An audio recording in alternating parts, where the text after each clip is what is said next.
Bom dia, boa tarde, boa noite. Meu nome é Dota Rabani e eu estou aqui com. Dinamítico, Gisele Marques. Pedro. Pode puxar a vinheta.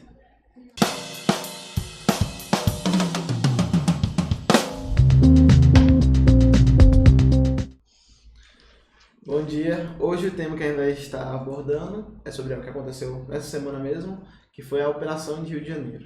A gente pode começar falando realmente que é o conflito mais letal desses tipos de operações policiais. Bom, essa mega operação foi no Alemão e na Penha, foi contra a facção CV, teve 64 mortos e 81 presos. Algumas vias foram fechadas, assim, em todo o Grande Rio. Como o Rabani disse, é a operação mais letal da história do Estado, principalmente entre facções. E começou mais ou menos no início da tarde, que o tráfico ele organizou algumas represálias em várias partes das cidades, que teve essa questão desse cenário de guerra. Eu acho bom ressaltar também a atualização dos números, porque a cada vez mais aparecem novos números, não sei dizer agora o certo, agora na nossa pesquisa mais recente, né, que a gente pesquisou de manhã para fazer esse episódio agora à tarde, e já saíram mais e mais confirmação de mortos e gente que está dentro da mata, então sobe já para mais de 100 pessoas mortas. Então acho legal frisar esse ponto de que cada vez mais que procurarem vão achar mais pessoas que realmente foram... Tá em 119 mortes registradas. Há 4 horas atrás foi o último registro, estão 119 mortos. 4 horas atrás são agora 2h15 no estado de Pernambuco. Do dia de 29 de outubro. Porque o episódio vocês vão estar verificando no dia 31, né? Então... Pode ter mais, né? Essa relação aí. Pode continuar, tá? Não, era isso, eu queria realmente frisar essa parte. Então, um ponto bem importante que está sendo discutido é o papel dessas operações, né? O quão arriscada ela é. A gente não está aqui, claro, a gente não é nenhum, como é que eu posso dizer, especialista em controle social. A gente não é nenhum especialista na área de segurança pública. Mas a gente é cidadão e eu acho que a gente não gostaria que a área de moradia da gente, a área de circulação da gente entrasse em risco, né? Eu fico sempre pensando nesse ponto, assim, sei lá, a gente vai sair agora, vai largar, vai pegar um ônibus e o ônibus ele tá preso, né? Ele tá proibido de sair por receio de que ele passe por alguma área vulnerável. Quando a gente pensa nesse processo, desculpa, faltou ar, cadê minha água? Continue aí. Não, realmente foi uma operação que fechou a cidade. Tipo, pessoas que estavam na escola não conseguiam voltar para casa, pessoas que estavam no trabalho, iam sair pro trabalho, não conseguiam sair, pois é. Então, e porque o princípio da operação não é matar pessoas. A gente sabe que a operação policial, o princípio dele não é matar pessoas. Se for assim, então é um crime. Então foi uma falha, né, da operação, pela essa vista, porque você não vai falar, nossa, aqui operação massa, matamos mais de 200 pessoas. Não foi esse o objetivo.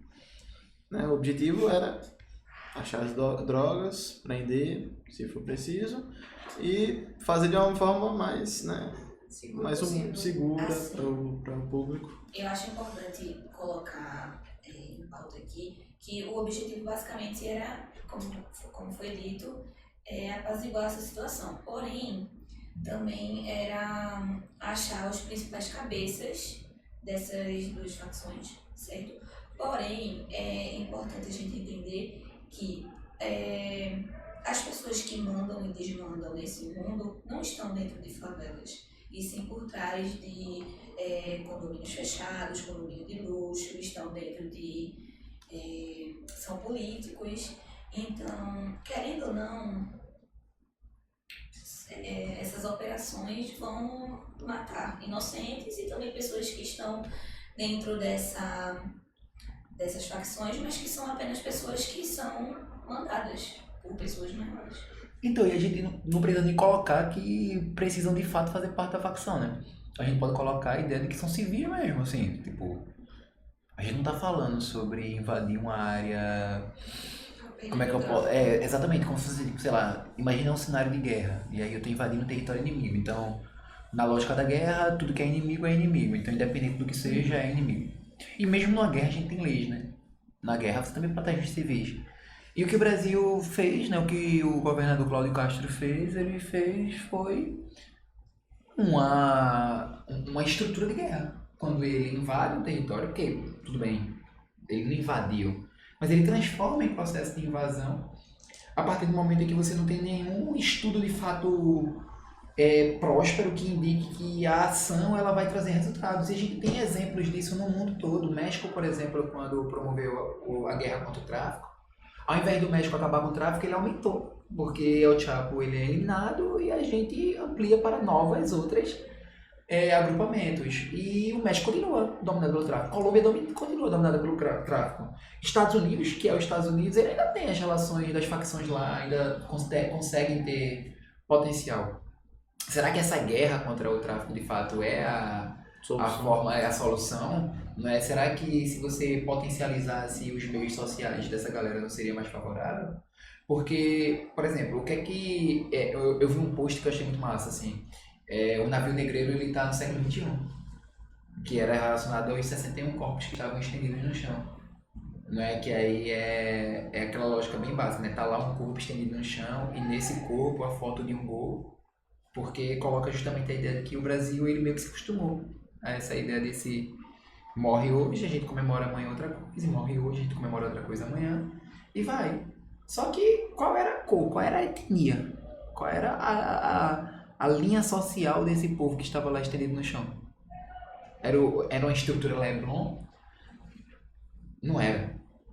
Numa lógica, inclusive, populacional, ali a gente tem 9 milhões de metros quadrados, com um arco dos mais povoados do Rio de Janeiro. Então, assim, a quantidade de pessoas por metro quadrado é muito grande. Então, o risco que aconteça alguma coisa é muito grande, é muito elevado. Né? Tanto é que o governador começou a gerar uma treta, né, com o governo federal, alegando que o governo federal não ajudou, e aí o governo federal foi lá também transformou em pauta política, dizendo que não tinha sido acionado, e aí o governo federal já começou a querer colocar a GLO, né, que é uma lei associada à garantida à ordem, né, que é uma lei máxima. PEC, né, que não foi aprovada não por causa dele, mas que tipo... Mas ele foi contra, Ele foi contra. O governador Cláudio Castro ele foi contra a PEC da Segurança Pública, né, que é uma PEC que coloca a ideia de que o governo federal ele tem poder de acionar, né, determinadas medidas. E é isso, e é como se a gente vivesse numa lógica, inclusive, comum, né? Porque quantas vezes a gente fez a piadinha do que Rio de Janeiro é perigoso? Que até eu tô um pouco triste, né? Quando a gente faz essa piadinha, mas é uma piadinha que está associada ao intrínseco do cidadão brasileiro, assim. Ah, nossa, Rio de Janeiro, pei. Não é legal, mas faz parte. Faz parte por quê? Porque se acostumou. Quem se acostumou? A população. Porque, na verdade, o Brasil se acostumou. É bem provável que tenha algum velhinho que veja uma notícia dessa e faça... Mais um dia. É Rio de Janeiro. Tipo, um do Rio, né? Exatamente. E aí é meio maluco, assim, quando a gente faz esse processo. Eu vi também muita gente falando sobre... Porque, tipo, falaram que parou o Rio de Janeiro isso, sendo que, em parte, é verdade. Parou o Rio de Janeiro em relação à população majoritária do Rio de Janeiro. Porém, se você for olhar a Zona Sul, Copacabana e etc., tava tudo na maior calmaria, tava todo mundo tranquilo. Então, as pessoas que moram ali, a elite do Rio de Janeiro, só souberam daquela situação toda porque viram no jornal ao meio-dia e tudo mais. Então... Que viram a zona de risco, né? Porque, assim, o cara tá lá no Leblon, nada tá acontecendo com ele, mas ele faz parte do cenário de risco. Mas, de fato, é como tu tá dizendo, não faz parte mesmo. Não é a casa dele que foi invadida. Tipo, ele pode ficar com medo de sair na rua, mas ele tem a casa pra se refugiar. Aí tu vai lá sei lá, sai um aviso, né, no Jornal do Morro, né, que tem lá o Jornal do Morro. E aí ele diz, fica em casa pra se proteger. Não, saiam, vão pra abrigos. Porque a própria casa é perigo. Vão achar a parede de casa tudo cheio de 762 atravessa tranquilamente. Pra quem assistiu minimamente Tropa de Elite sabe disso. Onde eles estavam entrando dentro das casas pra... Ainda teve esse problema. né? Eles estavam entrando dentro das casas para... Essa não tem mais o pensamento. Foi Não. Porque eles entravam dentro das casas. Por exemplo, eu vi um vídeo onde os caras estavam usando as casas para fugir. Tipo, estavam lá, laje que chama. Isso. Aí eles estavam pulando de laje em laje pra, tipo, correr da polícia, etc. Então, pô, em cima da sua casa, no seu teto, eles andando. E eu vi um vídeo, inclusive, que eu não consigo dizer se é totalmente atualizado, mas que pediram pra moça da casa gravar, porque os caras estavam saindo de cima da laje, estavam descendo assim a escada, e ela tava gravando e os policiais estavam na porta. E tipo, pediram pra ela gravar, pra tipo, os policiais não sei lá, não fazerem alguma coisa. Deu uma besteira, porque rolaram muitas denúncias, inclusive, de que não estava tendo apoio, né? Só que é importante a gente até fazer um disclaimerzinho aqui. A gente coloca a ideia de que a polícia, enfim, agiu errado. Pra mim não é a polícia que agiu errado. Pra mim quem agiu errado foi quem manda a polícia ir. Sim. Não é porque o policial é trabalhador, pô. Inclusive o policial, ele também tem medo de morrer. Então, quando a gente fala sobre uma operação dessa, o próprio policial tá vulnerável.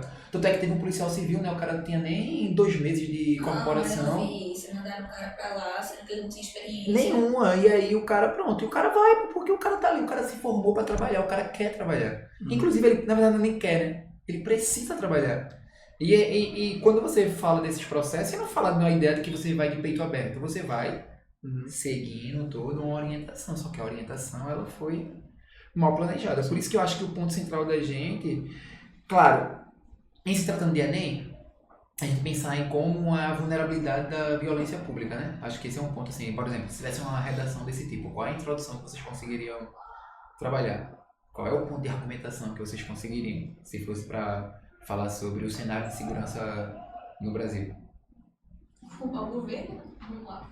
O governo, a sociedade, da prisão de repertório, Cidade de Deus, Cidade de Deus, Tropa de Elite, 1 e 2.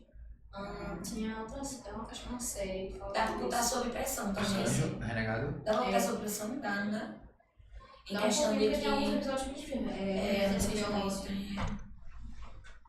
Dá pra relacionar isso, dá pra falar que a culpa é do governo por causa de falta de políticas públicas que acessam diretamente a esse Negligência problema, governamental. negligência governamental, Não sei o que é mediática. Alguém vai dizer. comissão mediática, mas a comissão mediática se não entra muito, é mais fácil culpar a sociedade, porque a sociedade normalizou isso, porque é uma questão já enraizada. Não dá pra falar isso aqui. Então a gente consegue ter pauta, mas por que a gente consegue ter pauta tão fácil assim? É uma coisa do dia a dia, né? É uma coisa recorrente, né? Então esse é um dos pontos mais trágicos, assim, quando a gente pensa. E não é algo exclusivo do Rio de Janeiro, né? É sempre importante falar isso. É porque o Rio de Janeiro ele se tornou um palco disso. É onde é o foco maior. É o foco maior.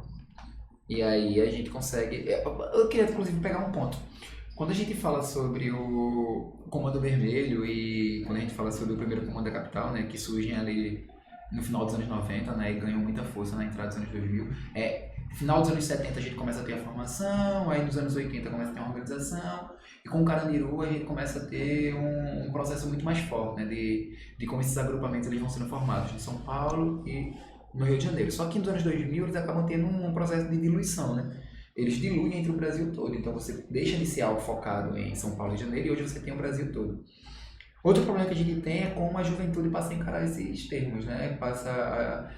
Enfim, a gente tem aquela ideia de quem faz a piada por piada e tem quem acha que é engraçado a ponto de levar isso para espaços que não cabem, né? Sei lá, enfim, vocês fazem parte dessa idade, então vocês sabem que tem muita gente no Instagram que tá soltando piadinha e tal com a situação, não tem?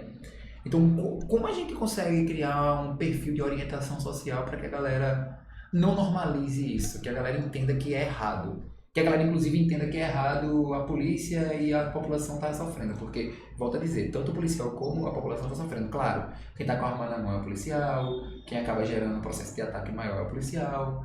Porque eu não quero colocar nem a ideia de quem está associado à margem da lei, porque essa galera tá à margem da lei. Então essa galera, ela tá bem, de uma lógica bem básica, do matar ou morrer, né, assim.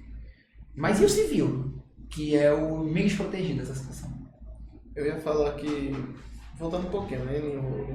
Mas eu respondo tudo. Aí, eu gostei do que o senhor falou, que também eu pensei no negócio de que os dois lados são vítimas do sistema, que é um sistema que é corrupto, cruel e injusto. Então, não é como se a pessoa que é policial ninguém merece morrer. Quando o povo fala, a pessoa merece morrer, o cara fez isso, ele fez algo errado, ele merece morrer. Acho que é um termo tão horrível de se usar, porque tipo, todo mundo é vítima do sistema. Tipo, qual o motivo daquela pessoa entrar para esse lado? Qual o motivo daquela pessoa entrar para esse lado? É tudo baseado de dois tipos de educação, né? De como é que a pessoa se relaciona com oportunidades, com educação, e todo mundo é vítima de um certo tipo de sociedade. Então, quando a gente fala, quando a gente tem essas piadas também preconceituosas, acho que o jeito que a gente amenizaria é porque depende, né? Porque eu acho que é muito difícil você controlar um certo tipo de coisa que o povo já está acostumado a fazer essas piadas. Eu acredito que essas piadas normalmente vêm de pessoas que não estão nessa então. realidade e não têm a noção de tipo, nossa, eu tô fazendo uma piada com uma coisa que é a realidade de alguém. Não, isso não me envolve, então tô fazendo essa piada, mas eu nem tô sabendo do que eu tô falando. Isso não tá no meu dia a dia, então pra mim tanto faz, tanto fiz. É isso que eu tava até pensando, professor, que tipo, a pessoa que não tá nesse medo e nem nessa realidade de ver o que tá acontecendo e falar, não, realmente me atingiu. Porque tá tipo distante do problema e falar, não, que seja problema de outras pessoas, não é meu problema, é o problema de quem tá no Rio, é problema de quem tá na favela, é problema de quem tá ali trocando tiro. Mas tipo, eu nem seria como eu pararia alguém de fazer essas piadas. Tipo, como é que. Eu acho que o certo seria, tipo, conscientizar e educação melhor, não sei. É como se. É tipo assim, como se confrontar. Se a pessoa é alienada e ignorante, não sei como eu falaria, ei, pô, para aí de fazer essas piadas. O cara fala, beleza, e depois faz de novo. É tipo, na tua frente eu paro. Igual Então. criança pequena. Mas é um ponto bem interessante essa questão de analisar. E aí? Pauta isso. Bom, voltando ao nosso texto, que a nossa produção maravilhosa fez, a gente pode falar um pouquinho sobre a função dos bloqueios, que o Centro de Operações e Resiliência do Rio, ele elevou esse estado de operação para o nível 2, que é na escala até 5. Então saiu de uma coisa mais basiquinha, foi para uma coisa um pouquinho mais séria. A PM pediu para colocar um grande efetivo na rua, suspendeu várias atividades administrativas, seriam, por exemplo, policiais destinados a fazerem outras coisas, que foram para essa operação. Que ocasionou saques dentro de Exatamente, que ocasionou supermercados em outras regiões que estavam sem solucionamento. A gente tem a informação que como foi feito o roteiro, pelo menos 2.500 agentes eles saíram para cumprir cerca de 100 mandados de prisão. E na chegada dessas equipes, perto do fim da madrugada, alguns traficantes reagiram a tiros e com barricadas que eles já tiraram fogo, como de pneu. Aí tem vários vídeos, inclusive, nas redes sociais, que é dos barulhos dos disparos, dessas barricadas de fogo, da fumaça subindo, da violência em si, enfim, é uma coisa muito grotesca de se ver. A polícia também afirmou que, na retaliação, os traficantes criminosos eles lançaram bombas usando drones e alguns outros ficaram em fila indiana fugindo pela parte alta da comunidade, que foi o que o Gisele falou, que eles estavam indo de casa em casa, fugindo por cima das lajes, etc. E foi uma cena muito parecida com a de 2010, quando foi da ocupação do Morro do Alemão. Que também não foi sucedida. Também não foi. Teve alguma que foi sucedida? Não lembro. Na operação. Porque realmente, tipo, toda vez que eu vejo esse negócio de operação, sempre é uma operação falha, né? Sempre não alcançam nem tão perto do objetivo, acabam matando qualquer pessoa, porque já é errado matar. Sim, esse objetivo, Se matar objetivo real. Tem vezes que eles fazem essa máscara e falam, não, é pra achar isso aqui, aí depois vão com a intenção de matar. Mas aí a gente... Se o objetivo apresentado é o quê? Eles prender as pessoas que estão cometendo crimes. Eles vão e matam, se quer uma pessoa, já falhou a operação. Na minha cabeça é isso, mas Então. o tratamento que se tem é de que essas operações, elas de fato, elas são corretas. Inclusive o próprio governador, ele disse que até então, né, quando ele deu a entrevista ontem, só tinham havido 2 mortes que eram justamente os policiais. Então ele ignora a existência de quem vota por ele, que é a população. E o resto, não é a população não. Independente, pô, e olha, quando eu falo independente não, mas é família do bandido, e aí não sei o que, tá. Meu irmão, é civil, velho. É civil. Eu vou muito na linha tua, tipo, ninguém merece, pô. Porque, pronto, essa cena do Rio de Janeiro com as barricadas mesmo, o incêndio que teve, né, que a galera saiu tocando fogo, parecia Gaza. Só que Gaza é um cenário de guerra. Os drones também. Os drones, a situação... a gente tá conversando sobre o cenário de guerra dentro de um espaço civil, dentro de um espaço social, dentro de um conflito local. Tanto é que eu não sei vocês, mas eu não consigo usar o termo a guerra do narcotráfico. Eu não consigo enxergar dessa forma. Não consigo mesmo. Conflitos do narcotráfico. E outra... Que guerra é essa em que quem tá mais no meio é o civil? Então eu me perco mesmo, assim. Como é essa cadeia de proteção? Como é que funciona? Quem é essa galera na sociedade? E aí vai muito para as críticas sociais, pô. As críticas sociais que a gente tanto fala em aula, enquanto tanto o Enem cobra. Quem é a população mais vulnerável, quem é que está na ponta da sociedade, quem é que está no risco, quem é que sofre mais. É só quem é problema. Não tem um quem é solução. Na aula de hoje, né, a gente vai... O que é? Analisa a desgraça. Se tem desgraça, pronto, isso aí realmente faz parte da construção real do Brasil. Não tem desgraça, eita, desconfia. Não é Brasil, não. Vem, que loucura. Até que momento a gente vai continuar pensando dessa forma? Vá na pauta dos seus... Bom, a gente vai trazer dados também que foi feito sobre o balanço da operação. No momento que foi feito, foi de manhã, 60 suspeitos mortos em confronto, que a gente já sabe que é mais. 2 da Bahia, outro do Espírito Santo, 2 policiais civis, 2 militares e outros 15 feridos policiais. Além desses, 3 inocentes feridos, foi um homem em situação de rua, que foi atingido pelas costas. Viu o que é que ele tinha a ver? Exatamente nada, foi atingido pelas costas de uma bola perdida e foi levado para o hospital Getúlio Vargas. Também teve uma mulher que estava na academia, vê só, as pessoas saem de manhã para malhar, morre, não pode fazer nada. E também um homem estava num ferro velho. 81 pessoas foram presas e os policiais apreenderam 93 fuzis, 2 pistolas e 9 motos, que eram todas usadas em toda essa questão do tráfico e dessa operação. Eu vou puxar um negócio aqui que eu lembrei que, tipo, alguém falava que nem deveria chamar de, tipo, mais bala perdida. É como se fosse bala encontrada. Porque a gente fala bala perdida e fala, foi uma morte sem querer. Sem querer aconteceu, e não, foi bala perdida. Mas é como se fosse bala encontrada. A bala, o povo tava atirando pra matar e matou. Não foi o que eles estavam mirando. Vou falar, não, foi sem querer, mas você tá mirando pra... Você tá atirando, você tá com a intenção de matar. Ninguém tá atirando mais de... os vídeos, né, de mais de 200 disparos em tanto pouco tempo. Ninguém tá atirando pra sua ferida.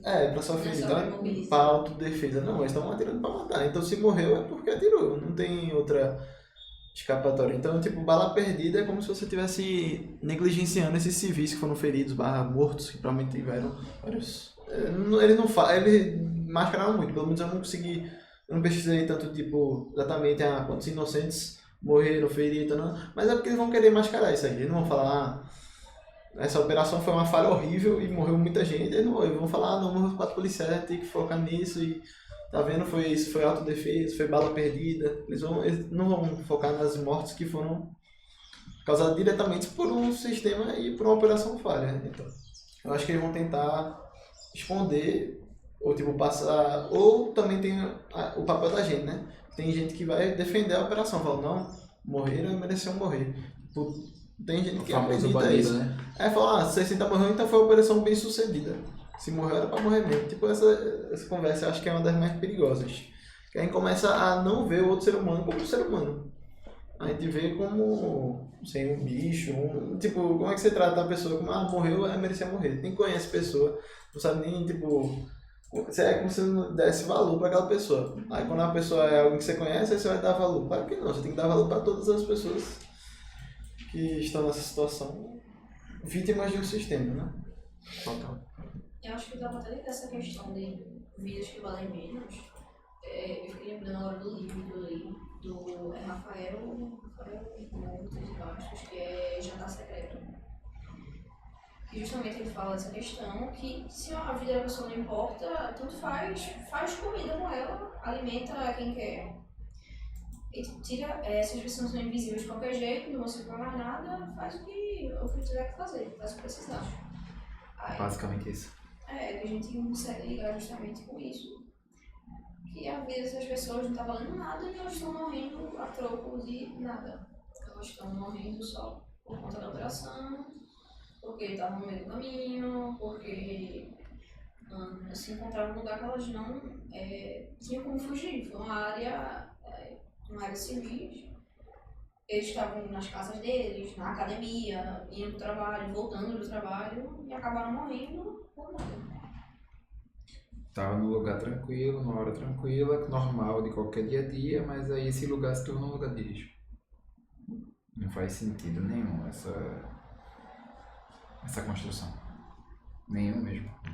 Mas é isso que a gente parece que se acostumou e trabalhou como normal.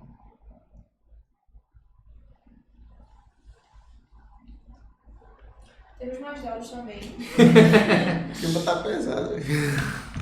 Não tem como o clima de uma melhoração ser leve. Dados do governador, do Cláudio Castro, que ele afirmou que o governo federal negou ajuda para operações policiais da RJ e que por isso que o Estado estava sozinho nessa manhã do Alemão e da Penha. Agora eu vou parafrasear ele, certo? Abre aspas. Tivemos pedidos negados 3 vezes. Para emprestar um blindado, tinha que ter GLO, e o presidente é contra o GLO. Cada dia é uma razão para não estar colaborando, fecha aspas, reclamou Castro. Aí, por causa dessa resposta, o governo federal negou ajuda, disse que tem atendido prontamente os pedidos do governo do estado para poder empregar a Força Nacional para isso.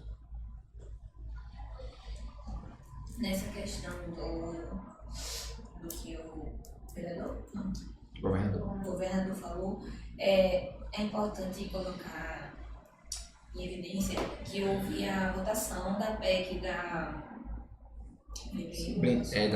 segurança pública e ele foi das pessoas que votaram contra